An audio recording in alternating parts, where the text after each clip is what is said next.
Speak now, Holy God, through words that are ancient and modern. Give them new life and new relevance for our lives as we live them in these days. In your many names we pray. Amen. That first Palm Sunday, Jesus perhaps smiled and waved from the back of his donkey. That the fact that Good Friday was ahead must have nagged at him, however. Where would all his fans be when the cheers turned to jeers?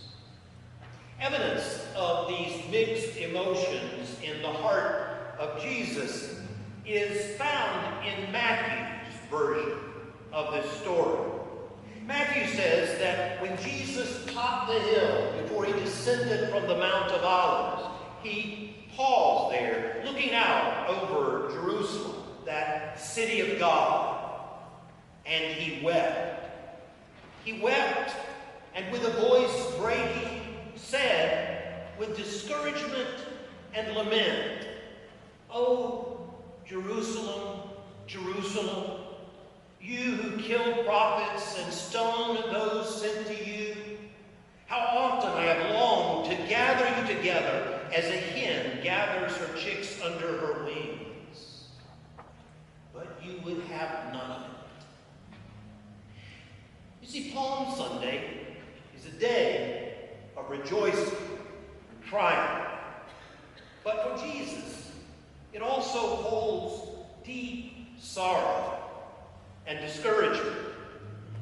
The truth is that most of us live our lives in the tension between those two realities, between triumph and despair, between hope and discouragement. That is why I think in the first lesson you heard the prophet call us prisoners of hope.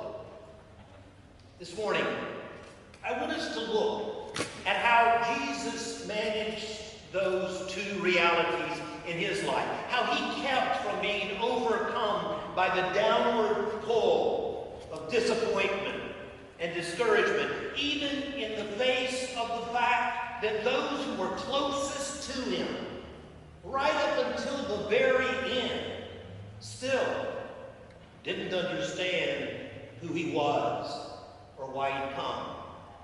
Jesus knew all of this as he paused on the top of the hill and wept that day. But notice that he didn't just sit down and spend the day weeping. He pushed on and kept the faith and finished the course. So what might we learn from Jesus about how to do this, how to keep from being immobilized by discouragement? Interestingly, a myriad of studies have shown that although we are living in the most prosperous and healthy time in human history, there is still an epidemic of anxiety, depression, and despair. You might find yourself struggling with some of those emotions. And one thing is certain: if you are not struggling with them now, you will. It is a common human condition that all of us, at one time or others, must face. That may be the place we should start. You see, first, we must recognize when we are struggling with despair and discouragement and disappointment, we are in a noble company. Read any biography or autobiography of any great person, and the one thing they all have in common is that they have suffered times of defeat, periods of disappointment and discouragement. Today, Abraham Lincoln would be on medication, but in his day, he simply had to struggle through unaided with the despair of his life. But notice that despair, that disappointment, that discouragement did not disqualify him from doing amazing and great things. Jesus wept over Jerusalem. He had come to his own, but his own received him not. They were still looking for a Messiah who would come in triumph and military might and overthrow Rome and reward them. But Jesus came as a servant leader, longing to gather them together as a mother hen and love them into loving one another. Love them into loving God. Not only was Jesus facing discouragement about his being misunderstood, but he modeled for us how perhaps we too must weep for those who misunderstand us, who falsely accuse us, who don't get us, who don't support us. Only when we weep for those folks can we embody the Spirit of Jesus. In fact, only then, only in that way, can we keep our souls tender enough to keep from succumbing to discouragement. I am indebted to Bruce Thielemann, who was for a long time the pastor of First Presbyterian Church in Pittsburgh, for pointing this out. He said that when we are facing moments of despair and discouragement, the first thing we should do is take a short look at what it is that is discouraging us. Now notice I said take a short look. Yes, it is dangerous to ignore those who are our enemies, or those who would do us harm, or those even with whom we disagree. But it is equally dangerous to give that too much attention. Because when we do, it can take over our souls. It was Archbishop Desmond Tutu who warned, beware when you fight a monster, lest you become a monster. You see, the truth is, other people are rarely monsters. In fact, perhaps the only real monsters live inside of us. Which is why we must turn within and seek our answers there. Because what we give our attention to, we also give our power to. So we must beware that we not spend so much time focused on negative forces that we become a negative force, even in our own lives. We shouldn't ignore our problems, but if we become obsessed by them, they become invincible. I have a joke that I like to tell, but no church ever gets it, so maybe you're smarter than that. There was this farmer who built a barn, and it burned down. So he built it back, and a tornado came along and it blew down. And he built it again, but it kept, for one way or another, falling down. So eventually, he decided he was going to build his barn out of bricks. Thousands and thousands of bricks. All the walls were brick, the floors were brick, even this roof was brick. And when he was done building this barn out of thousands and thousands of bricks, he had one brick left over. And what do you think he did with it? Well, he threw it over his shoulder. See, you don't think it's funny either. But I think it's funny that all of you are sitting there thinking about one brick. Because that's a parable about how life can be. We can do great things, but one brick thrown through our windows can obsess us, can distract us from all the great things we've yet to do. Jesus wept over Jerusalem. He acknowledged his feelings. He owned them. But he didn't call off the parade and spend the day crying. Jesus took a short, honest look at the problem. And then I think we need to take a narrow look at ourselves.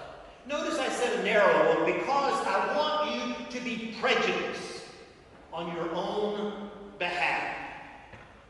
I don't mean that we avoid taking responsibilities for our part of our problems, of the mess we've made in our lives, but I don't think it does anyone any good to set up camp and just dwell there. The one thing we all have in common is that when we lose, we can feel like losers. But the only losers in life are those who blame others for their problems. You see, when you do that, you surrender your power because you can't fix others. The only one you can fix is you. We must acknowledge our mistakes and take responsibility for our parts in them. But we cannot let those mistakes define us. Rather, we acknowledge them and we own them, and then we rehearse the victories that are ours, the strengths that we have, the things that are still assets in our lives, the work we still have to do. Several years ago, I was asked to write an article for a magazine about how you become a great leader.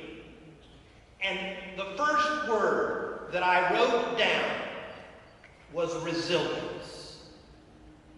You see, every single woman and man who has ever done something great also suffered defeats and setbacks and opposition. But they came back, and they kept coming back. Jesus didn't sit down on the Mount of Olives and spend the day weeping.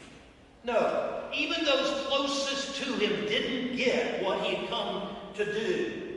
But Jesus remembered the gifts that were his, and all that was left for him to do. There was a temple only he could cleanse. There was a supper only he could host.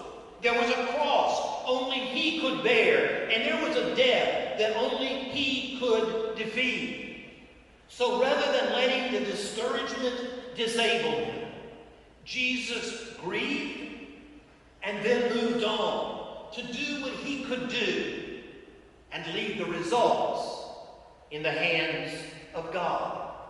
There were no guarantees that Jesus would succeed, but trying would do much more good than just crying. Jesus entered Jerusalem to the shouting and waving branches. That reality only highlighted the fact that he had failed to persuade them to choose the realm of God over the way of empire.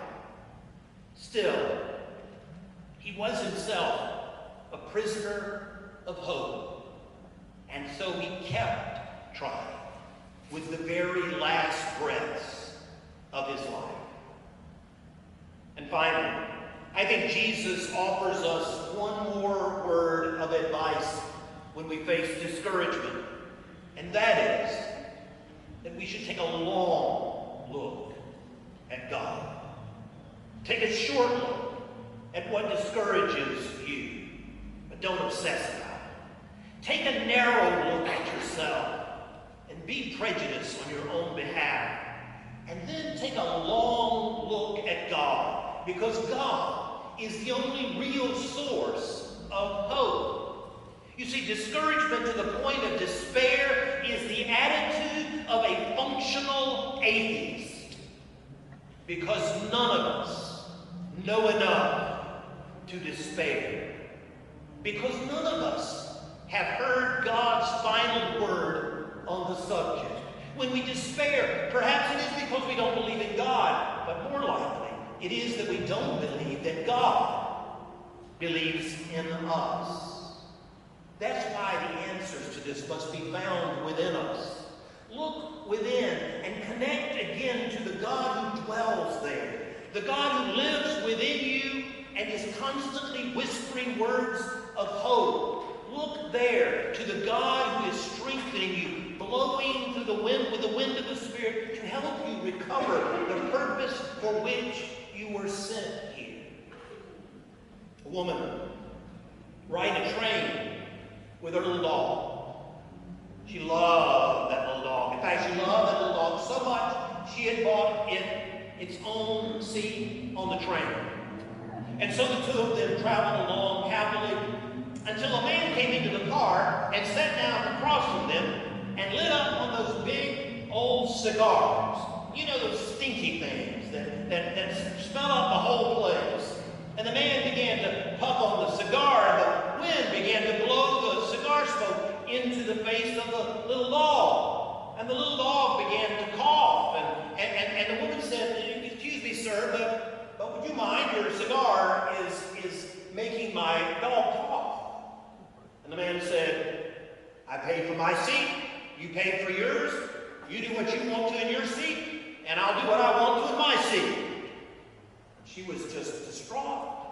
The man continued to puff, and the dog continued to cough and to wheeze, and by now the white dog's turning blue, and she doesn't know what to do. So finally, in panic, she reaches over and snatches the cigar out of the man's mouth and throws it out the window. The man picks up the little dog and throws it out the window. So the woman, of course, just totally freaks out. And they're pulling into the station by now. And so he's getting up to leave, and she's going behind him, hitting him on the back. And they get to the door of the car, and here comes a little dog running down the sidewalk. And guess what it has in its mouth? That's right, the brick the farmer threw over his shoulder. As you see, you didn't laugh at that joke earlier. But that's because you didn't know the end of it. So it is with life. It is always premature to give in to despair because you have not read the last chapter. That is not the end of the story, any more than Palm Sunday was the end of Jesus' story. I want to stay at the other hotel, the one that's in the brochure. In India, we have a saying, everything will be all right in the end. So if it is not all right, it is not yet the end. None of us know enough to lose hope, because none of us have heard the end of the story. Palm Sunday, with parades, and shouts, and waving, it could have been a great day. And Friday could have been an awful tragedy. But it is Friday that we call good. Because prisoners of hope know that Palm Sundays can be deceiving. And Good Fridays can be discouraging. But we won't know how our story ends unless we persevere to our own personal Easter morning.